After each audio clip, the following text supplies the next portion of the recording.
Tungkol ni Kristo maayong buntag kaninyong tanan. So karon maigsoon aduna na pud kita ipaambit o isang nyaw mahitungod kini sa pulong sa Dios. So atong pagahisgutan maigsoon no kining siyam nga mga lamay maigsoon no, o siyam nga mga pag-ampo alang sa mga atong mga pinangga nga o atong mga kapamilya nga nangamatay maigsoon no, or mga nobina maigsoon no. So dinhi maigsoon ato kanang gipasabot o kani tradisyon kana o kasaysayan nga ato kanang gisunod sa pagkamatay sa atuang Ginoong Kristo ug kanang pagkabanhaw niya mitso no. So nasayod kita no nga ang pagkabanhaw ni Kristo no 40 days niya nagpakita siya sa mga tinunan. So atong basahon dinhi sa balaang kasulatan mitso no nga ika-40 kadlaw nga nagpakita ang atuang Ginoong Kristo no kapila nga nagpakita. So atong basahon dinhi mga magsuon sa Biblia mitso no para mapamatud-an nato nga mao kana ang nganong siyam ka adlaw o mao kana gibasihan mga igsoon no. So atong basahon dinhi sa Buhat kapitulo 1 bersikulo 3 mga igsoon no. So nga nagaingon dinhi, sulod sa 40 ka adlaw human siya na mamatay, mipakita siya kanila sa makadaghan sa mga paagi nga nagpamatuod nga buhi gyud siya nakita niya nila sila siya og nakigsulti kanila mahitungod sa paghari sa Dios. So mao nga na maigsoon no, so 40 ka adlaw nga gikan sa pagkamatay nga pagkabanhaw ni Kristo. So nagpakita nga atong Ginoo daghan nga mga kapila nagpakita ang Ginoong Kristo no. So kung ato ipadayon migso no nga nag-ingon usab ang Ginoo dinha nga si Kristo nga maghulat mo o kanang maghulat magampo hantod nga mukunsad ang Espiritu Santo medyo no katong ika 50 ka adlaw medyo mo to nga pagkunsad sa Espiritu Santo. So atong basahon medyo no ato lang ipadayon sa Buhat kapitulo 1 bersikulo 8. So diri nato basahon mga isono sukad ta sa 8 nga nagaingon ri apan kung mukunsad na kaninyo ang Espiritu Santo makadawat kamo gahom ug mahimo kamong akong mga saksi sa Jerusalem, sa tibok Judea ug Samaria ug sa tibuok kalibutan. So sa 9 mga ison,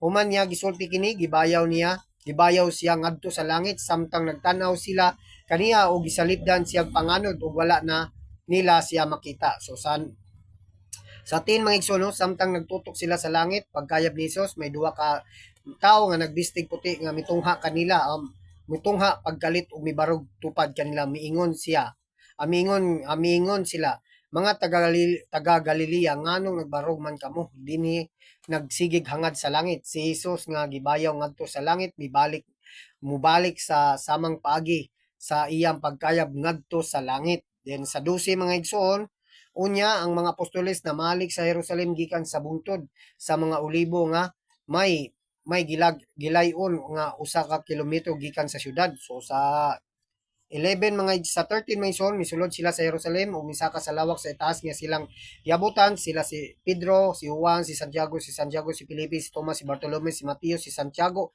nga anak ni Alpeo, si Simon nga patriota, si Judas nga anak ni Santiago nagtigom kanunay aron pagampo uban usab kanila ang mga babae nga ug si Maria nga ina ni Jesus ug ang iyang mga igsoon. So dinhi mga igsoon no nag-ingon ang atong Ginoong Kristo no kini nga atong pag 40 days mensuno mo to'y pagkayab sa atong Ginoong Kristo dito sa langit no nya nagbarog sila ug nagsigig tan-aw dito sa langit nga hantod nawala sa ilang pananaw si Kristo. And then dinha nga nag-ingon usab si Kristo nga maghulat kamo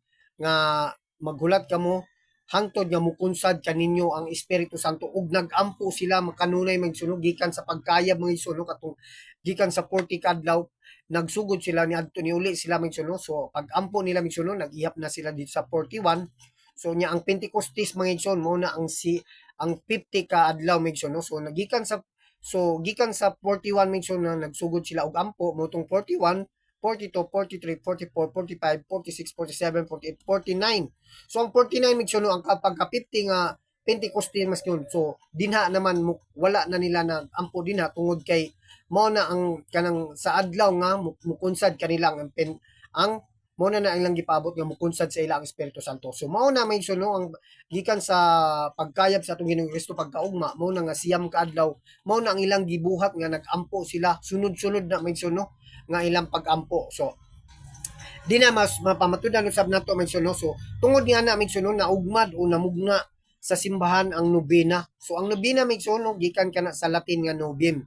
no. Ang Nubim nga pasabot niya na is siyam. So isip siyam kaadlaw nga sunod-sunod nga pagampo, no, alang sa lain-laing tuyo lakip ang pagampo alang sa mga nangamatay. So diya ang gibasi sa Katoliko o sa simbahang Katoliko mensuno atong siyam kaadlaw nga lamay o mga adunay mga pagampo nga nobena. So Nobem 9 days nga nagpasabot ka na sa ang Latin ang nobena misyon gikan kana sa Latin nga Novem, no. Ang Novem pod gipasabot usab kana nga siyam ka adlaw misyon, no. So mo na misyon, no, nga so mabasa usab nato dinhi sa balaang kasulatan, no, ang Pentecostes mao kana ang siyam ka adlaw misyon, no. So ang Pentecostes is mo kana nga 50 days. So gikan sa 40 days nga pagbayaw sa Ginoo mo tong ang pang Pentecostes mao kana ang ika-50 ka adlaw misyon, no. Sa atong basahon misyon, no, sa Biblia para mapamatudan nato o masayran sa tanan, especially sa tuwang mga kaigsunan nga mga Katoliko, no. So Levitico kapitulo 23 bersikulo 14 mga igsoon, no, 14 to 15. So atong basahon din eh. So atong i-highlights para mas maklaro. Nga nagaingon diri, ayaw kamo pagkaon Levitico 23 oh. 23 oh. Ayaw kamo pagkaon bisang pagkaon pan bisag sinangag sa ilaw nga naabot ninyo maong adlaw hangtod nga makadala kamo niining maong halad ngadto sa Dios tulumanon kini nga walay katapusan alang kaninyo og sa tanan ninyong mga kaliwatan bisan asa kamo magpuyo. So sa 15 misyon, no, maghihap kamo 7 ka semana gikan sa adlaw nga maoy pagdala ninyo sa binangan nga uhay nga halad nga gibayaw ngadto ang adlaw sunod sa adlaw nga igpapahulay. So kana may igsoon, no, pito ka semana. So sa pito ka adlaw may igsoon, no, 7 times 7 is 49. So muna nga 49 then pagkaugma mo na ang adlaw nga ipapahulay o mo na ang Pentecost mga igsoon, no. So mo tong is 50 ka adlaw, no, gikan sa pagka kuan na mo ni ang nagpamatuod kini nga ang Pentecostes is 50 ka adlaw mga igsoon, no. So kana mga igsoon ato kanang gipasabot yun kanang mga kasaysayan mga igsoon, no, o tradisyon is kabubuton kana sa Dios. So atong basahon dinhi. So sa Isaias 41 bersikulo 4. So managaingon dinhi, kinsay naghimo nini, kinsay nagbuot sa dagan sa kasaysayan.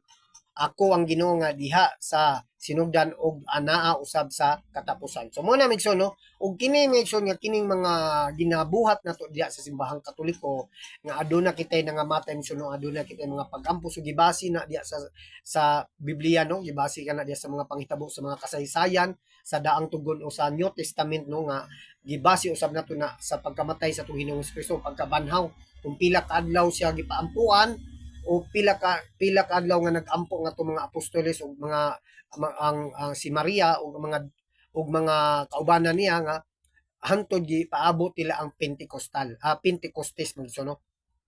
And then may igsoon sumuna ang gihatagan og usab mga igsoon, no, ang Dios mismo naghatag og authority sumunang dina sa balaang kasulatan misyon, no, anduna may mga kalibog ang uban diha nga nganong 50 kadlaw di dapat 10 days to mga igsoon, no. Pero ang pag-ihap man gud diha mga igsoon, no, ang pagbayaw so motong pagka 41 na nagsugod ang ampo, no, kay nanguli pa man sila.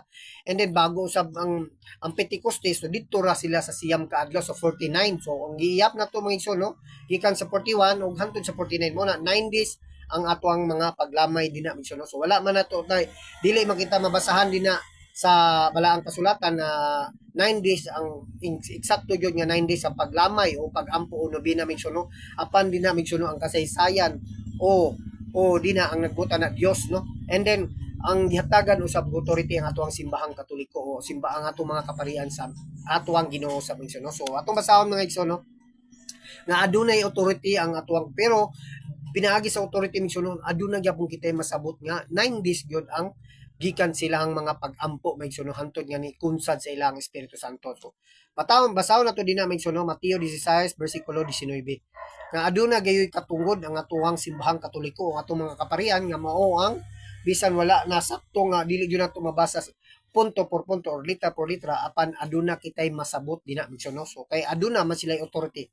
So nga nagingon dinhi, ihatag ko kanimo ang mga yawi sa gingarian sa langit nga ang imong idili dinhi sa yuta, idili usab dito sa langit.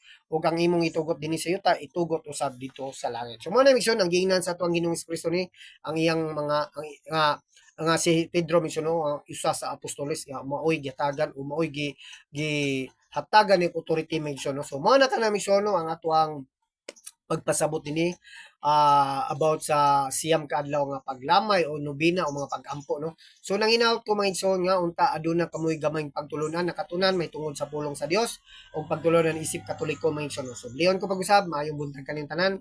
Dalay ko ng Dios. God bless.